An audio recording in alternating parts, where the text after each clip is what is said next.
Good morning, my Real News Midday TV family. Thank you so much for tuning in this morning for another news update for Friday, August 22, 2025. And in the news this morning, stampede at the Sumfest lands a man in court for stealing cop's phone.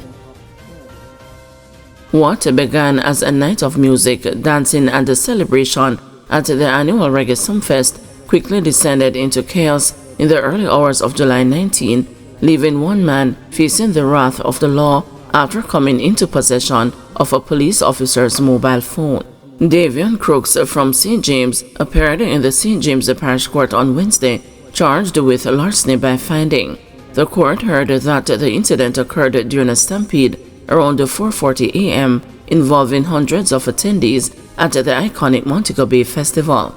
In the crowd was a deputy superintendent of police who found herself swept up in a surge of people. In the confusion, her Samsung Galaxy Note 9 slipped from her possession, disappearing into the melee. Despite efforts by officers at the scene to locate it, the phone was not turned over, and the searches of the festival grounds in the aftermath yielded no trace of the device. Investigators later tracked the phone to Lightsbody Avenue in St. James, where it was reportedly discovered in Crooks' pocket. When questioned by the police, he reportedly admitted to finding the device after the stampede and leaving the venue with it. Presiding Judge Diane Bernard, in handing down the sentence, imposed a fine of $50,000 or 10 days imprisonment in default.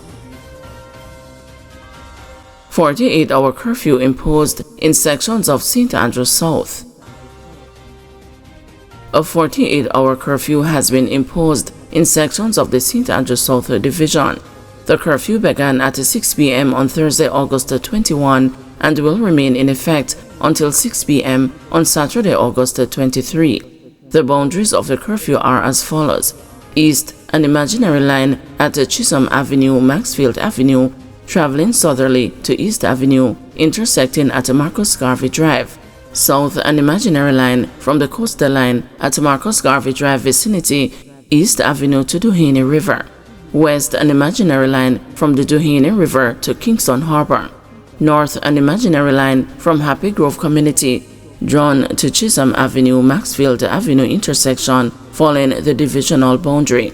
The Jamaica Constabulary Force is advising that during the hours of the curfew, people within its boundaries are required to remain within their premises unless otherwise authorized by the ground commander.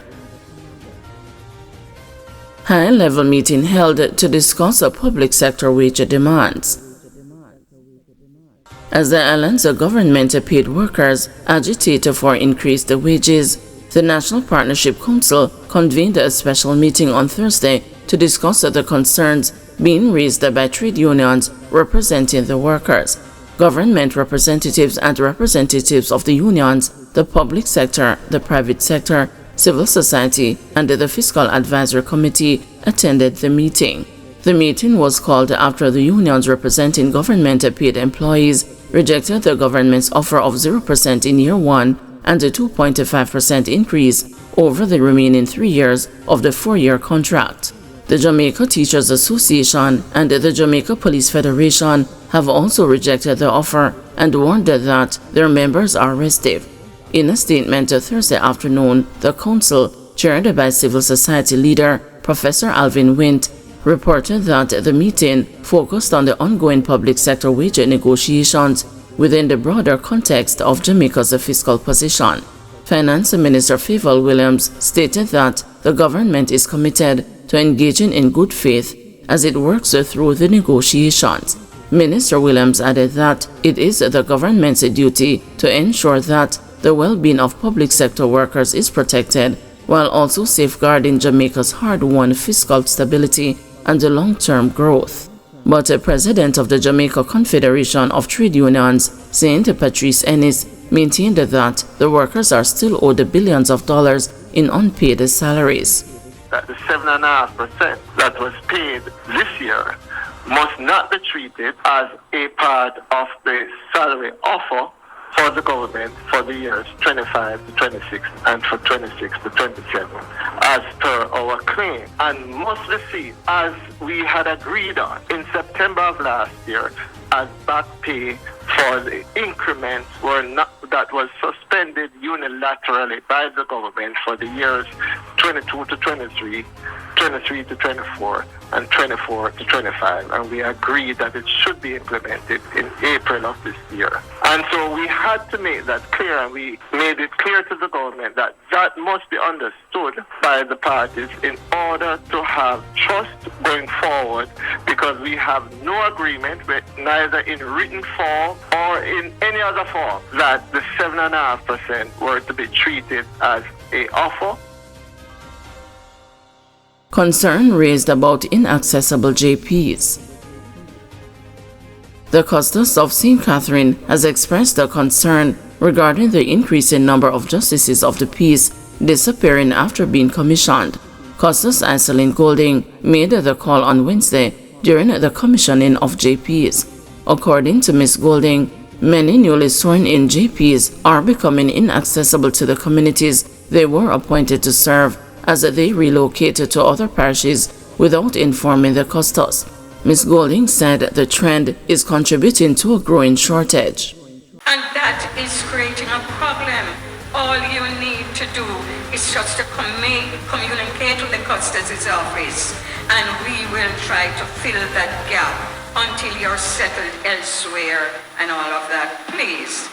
Responding to the concern, Justice Minister Delroy Chuck said all JPs ought to submit an annual report, but admitted that the submission has not been enforced for quite a while. The 2018 JP Act demands that all the JPs send in an annual report to the custodies. Now, regrettably, less than 60% of JPs actually send in the annual report. The custodies have been insisting that we should decommission those who fail to send in the annual reports, but we have not done so as yet. But it won't be long before we decide that unless you send in the annual report so we know that you exist in the jurisdiction, then you may well be decommissioned. Mason facing firearm charges. Detectives assigned to the Manchester Police Division charged a 31-year-old Roisin Smith, otherwise called Stephen, a Mason of Silver Grove District in the parish, with several offences following an incident on Huntsley Main Road on July 8. He is charged with wounding with intent, possession of prohibited weapon, unauthorized possession of ammunition, using a prohibited weapon to commit a felony, and assault at a common law. Reports indicated that at 2 a.m., a man was walking along the main road when Smith pointed a firearm at him and fired several shots, hitting the man in the head and upper body. Smith then escaped in the area on a motorcycle. The police were summoned and the injured man was taken to the hospital for treatment. An investigation was subsequently launched. Smith was sought, found by the lawmen, and later arrested. He was positively identified in an identification parade and the charge is laid. His court date is being finalized. Uncommitted voters could decide election outcome, says Gordon. Political commentator Damian Gordon says uncommitted voters could decide which of the two main political parties win or lose the September 3 general election. The latest RJR Gleaner commissioned Don Anderson poll shows that the Jamaica Labour Party and the People's National Party are in a statistical dead heat. According to the poll, 34.7% of respondents say they would vote for the PNP, while marginally trailing behind is the governing Jamaica Labour Party at 33.9%. The poll shows that voter apathy is a factor in the general election, as 17.1% have indicated that they will not be voting or are not planning to do so. The remaining 14.3% make up the undecided members of the voting public. That group fell 6.4 points from 37.8% in the May to June poll to 31.4% in August. Speaking Thursday with the news, Mr. Gordon, an assistant lecturer in the Department of Government at the University of the West Indies, said based on the findings, more undecided voters have found a favor with or have returned to the Jamaica Labour Party. This is shown by support for the JLP jumping 4.3 percentage points from 29.6% in May to June to 33.9%. It would appear based on the latest findings that more of those undecided voters are breaking for the Jamaica Labour Party, to the extent that the lead that the People's National Party would have enjoyed, it was 6% I think in January, it decreased to 3% or under in the last poll, and the political parties are in a statistical dead heat. They're separated by less than a point. We know that the margin of error is minus plus or 3, so it means that People's National Party could be 3 points ahead or 3 points behind. So it's just clear that some of the undecided voters have since made up their mind, and more of those voters are breaking for the Jamaica Labour Party. But it must be made abundantly clear, though, that undecided voters could be disgruntled supporters of the two political parties. It doesn't mean that they're necessarily new voters, because the latest findings are consistent with the energy on the tone and what previous polls have indicated, that this is likely to be a close election. Yes, and the statistical dead heat is evidence of this. But I think that over the next 2 weeks, as we see a further intensification of the campaign, I feel strongly that some of the people who are undecided currently, who I think are disgruntled supporters of the two political parties, will make up their minds. So we see that number or the percentage of undecided voters further reduce as we near the election. Guys, thanks for watching. Please join us this afternoon at 2 p.m. for another news update.